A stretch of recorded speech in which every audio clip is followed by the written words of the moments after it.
Close.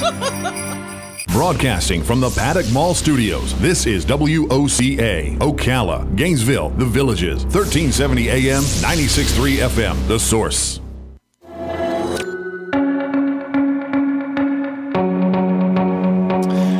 All right, 7 minutes after 11 o'clock on a clear day, when a rocket goes up at Cape Canaveral, we can see it here in Ocala. Yeah, we can. I've been outside many times. My favorite are at night, the night launches, because you can see them so clearly at night, right? Yes. And we're pretty far. We've got to be, 120 miles away, maybe? I would say. Pretty far. And the one that happened yesterday was so fun because we got to tell people that 36,000 worms were being launched into outer space. That's right. Now, if you like rockets and you like experiments and you just like understanding how that all works, then you're going to definitely like when we talk about the Alka Rocket Challenge competition. That's going to be on Wednesday, December 12th. Dr. Macy Jemison is on the phone. She's the chief ambassador for the BEAR Making Science Make Sense STEM Education Initiative to tell us about this. And in fact, it's happening over at the Kennedy Space Center Visitors Complex. Good morning, Dr. Jemison. It's an honor to have you on our show. Thank you. So we're going to talk about making rockets, right? Absolutely, but we're going to talk about slightly different rockets. What kind? These are rockets that are made with effervescent tablets. So what does that mean?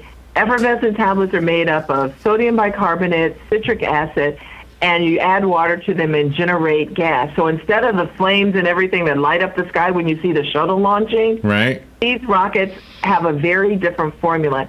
And we're challenging college students to see how high they can make the rockets go. Oh my We're gosh. taking an experiment that we do with kindergarten students and asking college students to break world records. Okay, so what is the record? How high? The record is 430 feet, and that was set last year by the University of Minnesota at the very first Alka Rocket Challenge. They shattered the previous record, which was less than 100 feet. Oh my gosh! So how does this work? They put an Alka-Seltzer tablet or something? So in grade school, you can use a single tablet. In college, you can use up to 50 tablets. But what they have to do is to understand what's the right mix of water and tablets, what kind of vessel you put them in. Their rocket can be up to 5 feet long. They have to have a launch control system. They have to put inside an altimeter to measure the height. They have to do all these things and get their rocket to go as high as possible. Oh my gosh! What is the actual material that forms the rocket? So they can use anything but metal. They can use a number of things, and they have to be, there are a couple of other things, certain types of plastic they can't use because they might shatter, so we have to be safe. But they get to choose what they want to do. Some people have used some 3D printing to make components of their rockets, right? Oh, wow. So it's really their creativity. This is about, yes, the next generation of scientists and highlighting the importance of STEM careers. But it's also highlighting the importance of creativity and innovation to what we do. Are all schools eligible to compete? Around the country, every college was eligible to have a team submit an application. And the students had to send their ideas on their design process, their safety. They had to create a video. And then we had a panel of 3 judges that actually chose 4 of the finalists, and then the public is voted on the 5th finalist.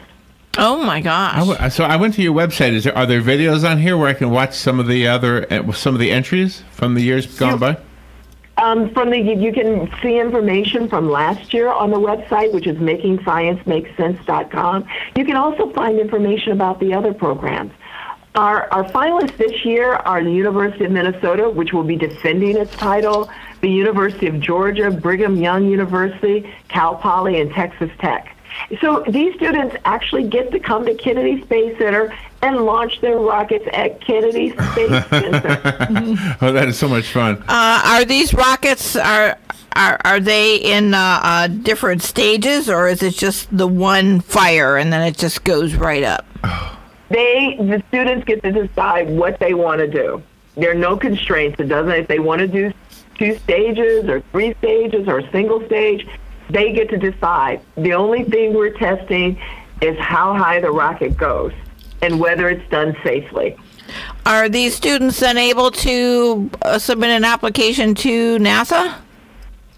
Hey, I'm not at NASA anymore. I'm not a judge, but people, I should let you know that NASA takes college interns and others, but right now we're not specifically connected with NASA except for the innovation and the creativity that comes out of NASA. Last year we're at Johnson Space Center. This year we're at Kennedy.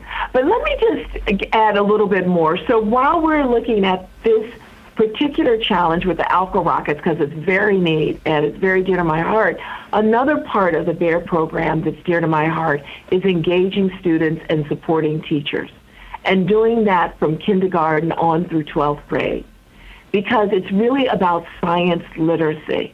If we're able to make sure that every student is science literate, then we're going to get the professional scientists, the professional technicians that we need coming out the other end. That's right. So, yeah. So BEAR, actually, we've worked with programs that change science curriculum such that when you want to learn about electricity, you wire a flashlight in 3rd grade and 4th grade, right? You grow butterflies, you grow plants. These are ways of learning about science that are very robust, that you hold on to, and that keep children engaged. Were you an astronaut on the Space Shuttle Endeavour? Yes, I was. I flew on the Space Shuttle Endeavour actually on its second mission in 1992, and it was a mission called Space Lab J that was done with the Japanese Space Agency. Oh, my gosh. What is it like to look out the window at the Earth? It's incredible. You see this thin, shimmering layer of blue light that's our atmosphere. You go over places every 90 minutes. The first thing I saw from space was my hometown of Chicago. Wow. It was incredible. That is cool. That was incredible. Do you have family members? Did you have family members on Earth who knew you were going by and told them to get the binoculars out and you waved? Well, they didn't wave. Most of my family were down at Kennedy Space Center. But what I want to emphasize is this is about, yes, Alka rockets, but it's also about underlining the importance of hands-on education, yes, which BEAR has been committed to and to which we all need to commit.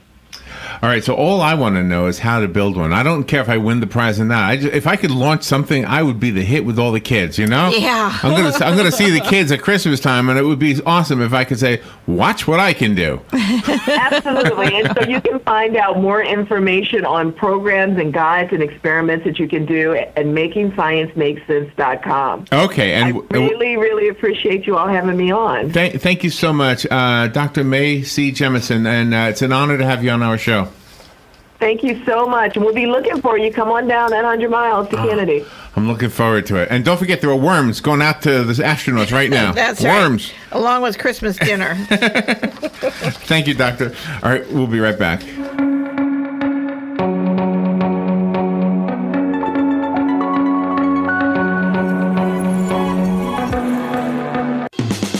This year at Wild Adventures Theme Park, Christmas is bigger and brighter with the all-new Snowville for kids. Family photos with